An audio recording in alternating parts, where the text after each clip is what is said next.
Friends, जय माँ बगलामुखी गंगासी, जय श्री श्याम।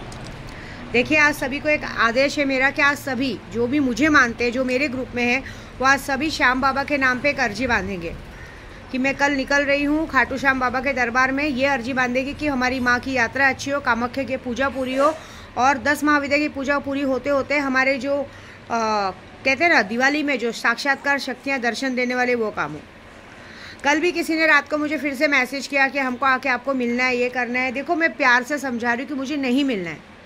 मैं यात्रा पे रहती हूँ, मैं यहाँ नहीं रहती हूँ। देखिए, जैसे 9 दिन के लिए माता जी आई, वापस चली गई, वैसे मैं भी 9 दिन के लिए बच्चों के पास आई थी, वापस यात्रा पे निकल रही।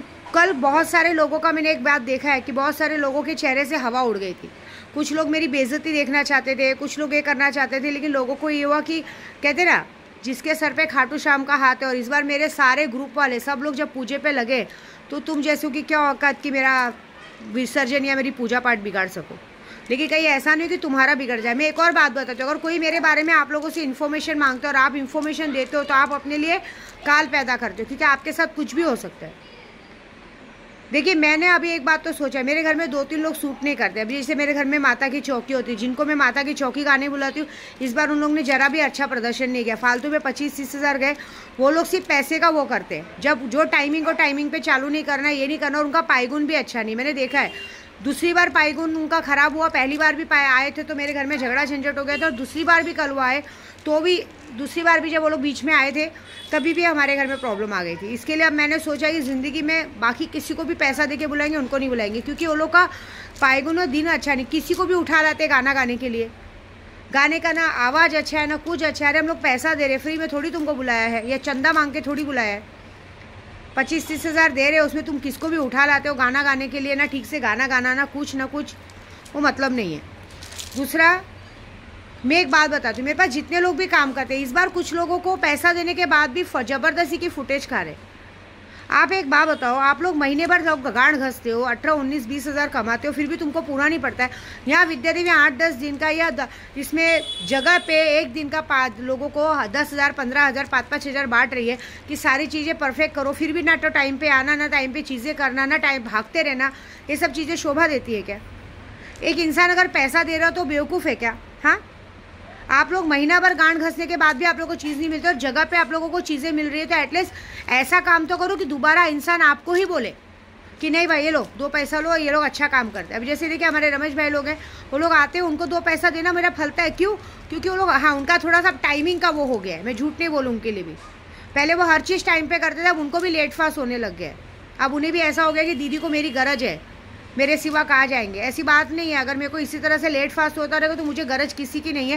पैसा फेंक, तमाशा देख। पैसा तो मैं कहीं भी फेंकूंगी, तमाशा देख सकती हूँ। टाइमिंग पे चीज़ें करो। मुझे कोई भी चीज़ परफेक्ट टाइम पे चाहिए। हम पैसा क्यों देते? मैंने इस बार एक भी बंदे को बगैर पैसे के यूज़ नहीं किया, सबको पैसा दे के काम करा है। यहाँ तक कि मेरी बहन तक आई है ना, उसको तक मैंने पैसे दिए, लेकिन उसने भी 9 दिन का व्रत रखा है।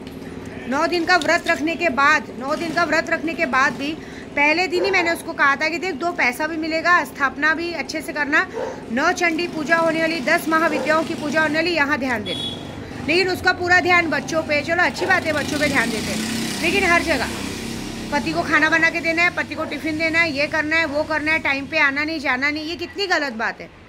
अरे आप पूरे साल तो पति की सेवा करते हो, बच्चों की सेवा करते हो, 9 दिन सिर्फ माता रानी में ध्यान लगाना है, उसमें भी आपको पति बच्चे दिखते हैं। हम लोग ब्रह्मचार्य का व्रत करके 9 दिन 10 दिन पति की तरफ देखते भी नहीं है। मेरे भी तो बच्चे हैं, मैं अपने पति बच्चों को छोड़ के जाती हूँ ना यात्रा पे, थोड़ी ना पति और बच्चों की गांड में घुसती रहती हूँ। लेकिन नहीं, पति है, बच्चे हैं, ये है, वो है। और दूसरी बात, एक और बात, जितने लोग मेरे पास काम पे आते हैं ना, अगर आप लोग काम पे आ रहे हो और मेरे घर में कोई फंक्शन है तो अपने परिवार को अपने घर पे रखो। आए, दर्शन किए और अपने परिवार को घर पे रखो, क्योंकि काम के वक्त काम की ज़रूरत है। आप लोग काम से ज़्यादा अपने बच्चों पे ध्यान दोगे, फिर हम लोग आपके परिवार पे ध्यान देंगे, तो ये अच्छी बात है कि आप लोग काम। जैसे देखिए मेरे साथ अभी रमेश भाई लोग आते, मैंने उनको बोला परिवार को लाओ, फिर भी उन्होंने अपनी फैमिली को नहीं लाया। क्यों? क्योंकि फैमिली लाने में काम में अड़चन आती है। आप लोग सब लोग अपने अपने बच्चों को उठा लाओगे, सब लोग अपने अपने काम में लगोगे, तो बच्चों को उठा के लाओगे, बच्चों को दर्शन कराया भेजो। काम का टाइम है, कुछ लगा तो क्या करेंगे? हम आपके बच्चों पे ध्यान देंगे कि काम में ध्यान देंगे? ये अच्छी बात है क्या? पैसा किस चीज़ का दे रहे हो वो तो बताओ पहले आपको हम लोग। अभी देखिए उसने इतनी बड़ी गलती की, पैसा सब कुछ देने का, कल भी 10 आधे से ज़्यादा काम अकेले, पैसा देने के बाद भी आधे से ज़्यादा काम अकेले मैंने किया। उसके बाद भी लोगों का नाटक, जरा से आ रहे, इनको आने में लेट हो गया। माता रानी इस घर, ये घर कैसा है पता है आपको? ये घर ऐसा है कि शक्तियाँ वास करती है। अगर आपने जरा भी गलत करने की कोशिश की, शक्तियाँ तुरंत सजा देंगी, शक्तियाँ तुरंत उठा के पटक देंगे आपको। पटक दिया। देखो मैंने कल उसको कहा भी, जब देखो दीदी इनको आने में लेट हो गया, दीदी जरा ये हो गया, क्या हुआ आखिर अचानक छोटा सा एक्सीडेंट हो गया। बस माता रानी ने बड़ा कुछ नहीं किया। क्यों नहीं किया मालूम है? क्योंकि सामने वाले ने 9 दिन का व्रत रखा था। लेकिन 9 दिन के व्रत रखने के बाद भी आपका पूजे में ध्यान नहीं है। जिनकी वजह से हमें सुहाग मिला है, जिनकी पूजा करने से हमारे माथे पे सिंदूर चमक रहा है, तुम उनको इग्नोर करके अपने पति और बच्चों पे ध्यान दे रहे। पति और बच्चा तो उनकी वजह से मिला है ना, तो एटलीस्ट 9 दिन उनके सेवा में ध्यान दो, उन पे छोड़ दो, वो कर देखेंगे सबको। देखिए ना, मुझसे भी बड़ी गलती हुई। मेरे को पता है माता की चौकी पे जो आ रहे थे, जो बंदे मेरे घर पे आ रहे थे ना, आपको झूठ नहीं बोलूँगा, उनका पायगुन इतना ख़राब था कि उनके आने के पहले ही मेरा पैसा पानी बंद हो गया था। मतलब मुझे बार बार भगवान अंदेशा दे रहे थे कि इनको मत बुलाओ मत बुलाओ, फिर भी कहते ना विनाश काले विपरीत बुद्धि। अब जब हमारे साथ कुछ गलत होना लिखा तो हम कुछ नहीं कर सकते, तो हमने ज़बरदस्ती बोला और हुआ, जो नहीं होना चाहिए था वो हुआ। ऐसी बातें होती है। नवरात्रि का है काम, पीना खाना नहीं चलता है, तो भी आप लोगों का पीना खाना ज़रूरी है। ये करते हो, कभी सोचा है क्या उसकी सज़ा माता रानी कितनी बड़ी देगी? अरे मर जाएगा क्या इंसान? एक दिन नहीं पियोगे खाओगे, एक दिन मर जाओगे क्या? हम लोग 9 दिनों तक उपवास रखते हैं, पूजा पाठ करते हैं, हम लोग ये सब नहीं करते। कम से कम अपना तो बच्चों का तो सोचो। मैं ब्रह्मचार्य के व्रत पे हूँ, डेली हनुमान चालीसा पढ़ रही हूँ। मैं एक बात बता देती हूँ, देखिए मैं कामाख्या की पूजा जन कल्याण के लिए कर रही हूँ। मेरा उसमें अपना कोई स्वार्थ नहीं। मेरा अपना स्वार्थ यही है कि भगवान जैसे सबका कल्याण करना, वैसे बस मेरे बच्चों का घर कर देना बस, और मुझे इसी तरह यात्रा पे लोगों की सेवा करने का मौका देना। अगर कोई मेरा ब्रह्मचार्य व्रत छुड़ाने की कोशिश करेगा, कोई मेरी पूजा रोकने की कोशिश करेगा, एक बात याद रखना, वो अपने घर की सबसे प्यारी चीज़ अगर किसी औरत ने छुड़ाने की कोशिश की तो अपना पति खो बैठेगी, और किसी आदमी ने अगर छुड़ाने की कोशिश की तो अपना बच्चा खो बैठेगा। ये बात याद रखना। हम लोग पंडित लोग हैं, हम लोग अघोरी लोग हैं, हमारे नाद में मत लगो। मैं कह रही हूँ, मेरी इन्फॉर्मेशन यहाँ वहाँ मत दो। हम लोग, मैं एक ऐसी औरत हूँ ना कि आप मेरे साथ अच्छे बन के रहोगे ना, तो आपकी आने वाली 7 पीढ़ियों की रक्षा का वचन मैं देती हूँ। लेकिन आप मेरे सामने अच्छा बन के मुझसे छल करने को देखोगे ना, तो छल कपट मैं नहीं देख रही हूँ। तुमको लगता होगा ये तस्वीर में बैठी, लेकिन ये तस्वीर में बैठी जीती जागती मूर्ति है। मैंने 9 दिन 10 दिन पूरे मन, सच्चे मन से टाइम पे उठना, माँ को श्रृंगार करना, डेली हनुमान चालीसा पढ़ना, डेली पाठ करना, सब कुछ करके मन से पूरी पूजा की है, बगैर मन में कुछ गलत लाए। आप लोगों को काम का पैसा भी दिया जा रहा है, पैसा देने के बाद भी आप टाइम पे काम नहीं कर रहे हो। जब बहाना मारो, बच्चों को स्कूल छोड़ना है, पई को टिफिन बना। जिस दिन स्थापना थी उस दिन भी मैंने बहन को कह रही हूँ कि ये तेरे घर में भी, उसके घर में खुद के, उसके घर में घर वाले परेशान करते हैं, उसकी जेठानी परेशान करती है, सब लोग उसको परेशान करके रखे, मारने आते। मैंने उसको कहा इस पूजे में ध्यान दे, जिसने तुझे परेशान किया उसको उसकी गलती की सज़ा मिलेगी। लेकिन नहीं, जिस दिन स्थापना हो रहा उस दिन भी उसको भागना है। अरे उनको टिफिन देना है, ये करना है, वो करना है। अरे जिनको बिठा रहे पहले उनको तो ध्यान दो, जिनको हमने मेहमान बना के घर में बुलाया है। स्थापना में ध्यान दो। पति छोटा बच्चा है, भागा जा रहा है, कि बच्चे छोटे हैं के भागे जा रहे हैं। साफ सफाई से रहना, नहाना धोना साफ सुथरे से।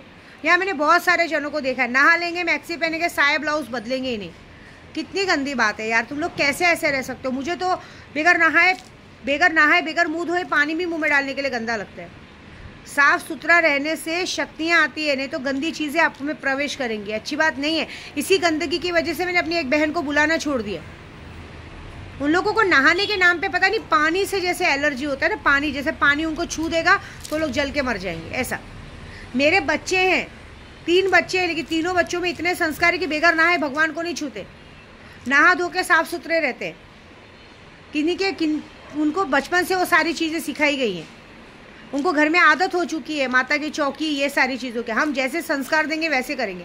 मैं बुरा मत मानिएगा मेरी बात को सब लोग, लेकिन मैं एक ही बात बोलूँगा, अगर मेरे साथ जुड़े हो तो टाइम की पाबंदी, चीज़ों की पाबंदी ज़रूरी है। और दूसरी बात, जब मैं रास्ते में रहूँ तो मैं ना किसी का परिवार नहीं हूँ, मैं सबकी माँ हूँ, विद्या देवी हूँ। रास्ते में मेरे से ज़रा भी बदतमीज़ी करने की कोई कोशिश नहीं करने का। कंधे पे हाथ रखो, ये रखो, बाल सारा। किसी ने गलती से वीडियो निकाल के वायरल कर दिया तो क्या होएगा? मेरा नाम तो ख़राब हो जाएगा बेगर गलती के। मैं हर एक कदम फूक फूक के रखती हूँ। और मुझे इस बार इतना बुरा लगा है कि पैसा देने के बाद भी लोग अच्छे से काम नहीं करते। ये बहुत गलत बात है। मैं इतना ही बोलूँगी, अभी देखो एक को सज़ा मिली है, आप लोग मुझसे यूट्यूब पे काम कराते हो, ये करते हो, बाद में मुझे इग्नोर करते हो, कोई बात नहीं। आने वाले जितने लोगों ने भी इस पूजे पाठ में गलती की है, जितने लोगों ने भी मेरे कहते ना पैसों का चीज़ों का फ़ायदा उठाया है, जितने लोगों ने भी मेरी बातों को इग्नोर किया है, आने वाले 72 घंटे में उनको माता रानी सज़ा देंगी। ये दिख रहा है, इस बार मैं नहीं दूंगी। अगर ये बैठी है कुल देवी बन के मेरी 10 महाविद्या कामाख्या की पूजा हुई है मेरे घर में ना, तो ये सज़ा देंगी। आने वाले 72 घंटे में देखो सबके साथ कुछ ना कुछ होगा। जिन्होंने जो जो गलती की है उनको उनकी किए की सज़ा मिलेगी, क्योंकि मैंने अपनी ईमानदारी की, मैंने सबको उनका काम का पैसा दिया है। और तुम लोगों ने जो गलती की उसकी सज़ा वो देंगी। भाई मूल के साथ ब्याज भी तो ज़रूरी है। मैंने तो आपको अपना पैसा दिया ना, मैंने तो पीछे नहीं हटी ना। और आप जब तुमने तो जो गलती की, तो गलती की सज़ा वो देंगी। ठीक है ना। जय माता दी।